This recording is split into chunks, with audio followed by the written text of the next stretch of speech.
¿Qué tal, ingeniero? Mi nombre es Jorge Torres y voy a presentar la tarea número 9. Bueno, la tarea consiste en hacer un video de 3 minutos donde se grafique la línea de carga de un circuito BJT. La instrucción es la siguiente y dice es diseñar el circuito base común en el que se requiere que haya una corriente emisora de operación de 0.5 mA, un voltaje emisor colector de operación de más 4 volts, una VT de 120 y un voltaje base emisor de 0.7 volts. A continuación está la solución del problema. Primeramente realicé las ecuaciones del circuito. Primeramente, por lo que decía la instrucción que era diseñar, pues entendemos que es encontrar todo, prácticamente todo lo que se pueda del circuito. En este caso realicé estas dos ecuaciones en base al método de caída de voltajes. Entonces, lo primero que hice fue obtener la corriente del colector de operación. Esto gracias a que contamos con la corriente del emisor y me dio un valor de 0.49 mA.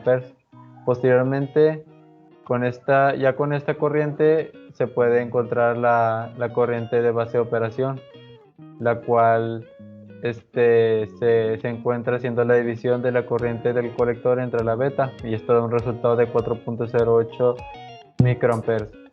Posteriormente, ya con los datos que nos da el problema más lo que encontramos, ya se podía encontrar la resistencia en el emisor, esto despejando la primera fórmula. Entonces al despejar y realizar las operaciones nos da un valor de 8.51 kilo ohms.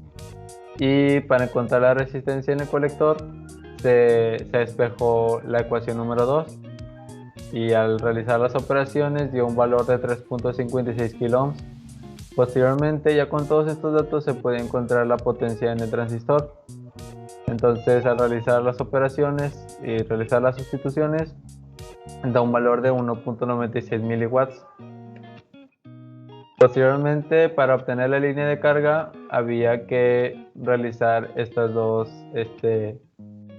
operaciones. Primeramente, para encontrar la corriente de saturación, sabemos que hay que igualar el voltaje común emisor a cero. Entonces, al hacer esto y sustituir la corriente del colector, obtenemos un valor de 0.82 miliamperes. Posteriormente, para encontrar el voltaje emisor colector máximo, había que igualar a cero la corriente del colector. Entonces, al igualarla a cero, pues la resistencia del colector se hacía cero, todo esto se hacía cero, y la corriente del emisor también se hacía cero. ¿Por qué? Porque depende de la corriente del colector. Entonces, al hacerse ese cero, automáticamente la resistencia del emisor también se volvía a cero y nos quedaba solamente lo que vendría siendo el voltaje emisor común y ambos voltajes positivos y negativos. Entonces, al despejar y realizar las operaciones, me dio un voltaje de 10 volts en el voltaje emisor colector máximo. Entonces ya solamente quedaba graficar. En la corriente de saturación tenemos un valor de 0.82 miliamperes. En la corriente del colector de operación un valor de 0.49 miliamperes. Voltaje emisor común de operación 4 volts y el voltaje emisor colector máximo de 10 volts. Y tenemos una corriente base de operación de 4.08 microamperes. Y esto sería todo, gracias.